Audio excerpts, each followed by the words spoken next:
अधूरी यात्रा, एक हॉरर थ्रिलर कहानी। रवि और उसका दोस्त अजय ट्रैकिंग के शौकीन थे।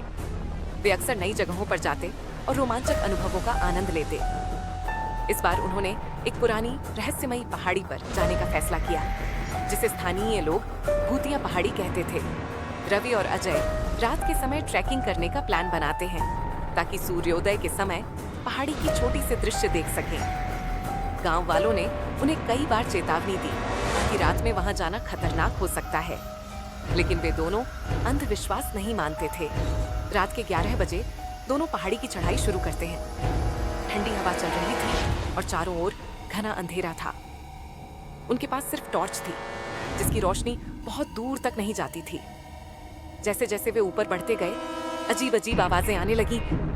कभी किसी के चलने की आहट, कभी पेड़ों के झूमने की रहस्यमयी सरसराहट।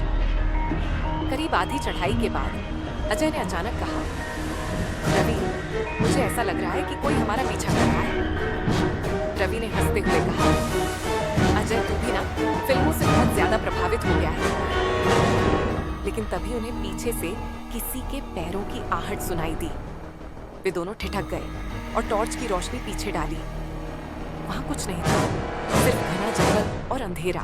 अचानक उनके पास से एक ठंडी हवा का झोंका गुजरा और अजय के कानों में किसी ने धीरे से कहा, तुम्हें यहाँ नहीं आना चाहिए था। के मारे अजय का पूरा शरीर कांप उठा। उसने रवि का हाथ पकड़ लिया और कहा, रवि, हमें वापस लौटना चाहिए। रवि अभी उसे समझाने ही वाला था कि अजय ने चीख मारी और अंधेरे में गायब हो गया। एक पागलों की तरह उसे ढूंढने लगा। अजय, कहाँ गया तू? उसकी आवाज पहाड़ों में गूंजने लगी, लेकिन कोई जवाब नहीं आया। टॉर्च की रोशनी में रवि को जमीन पर अजय के पैरों के निशान दिखे, लेकिन वे अचानक समाप्त हो गए, जैसे वह हवा में घुल गया हो। डर से घबराया रवि नीचे लौटने लगा, लेकिन जैसे ही उसने मुड़ने की कोशिश की, टॉर्च की रोशनी में उसे एक अजीब आकृति दिखी। एक काली परछाई जो सीधी उसकी ओर देख रही थी। उसका चेहरा विकृत था, आंखें काली गहराइयों जैसी थीं और उसकी मुस्कान भयानक थी। रवि के पैरों तले जमीन खिसक गई। वो पूरी ताकत से भागने लगा, लेकिन उस परछाई की सरसराहट उसके कानों में गूंज रही थी, अब तुम भी नहीं बचोगे।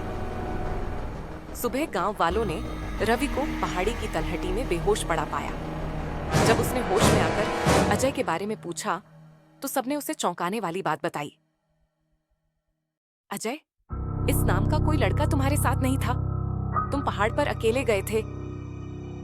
रवि की आंखें फटी रह गईं। क्या अजय सच में था, या वह कोई आत्मा थी जो उसे पहाड़ी पर बुला रही थी? क्या आप भी कभी ऐसी पहाड़ी पर गए हैं? सोचिए, क्या आपको कोई अनदेखा साया महसूस हुआ था?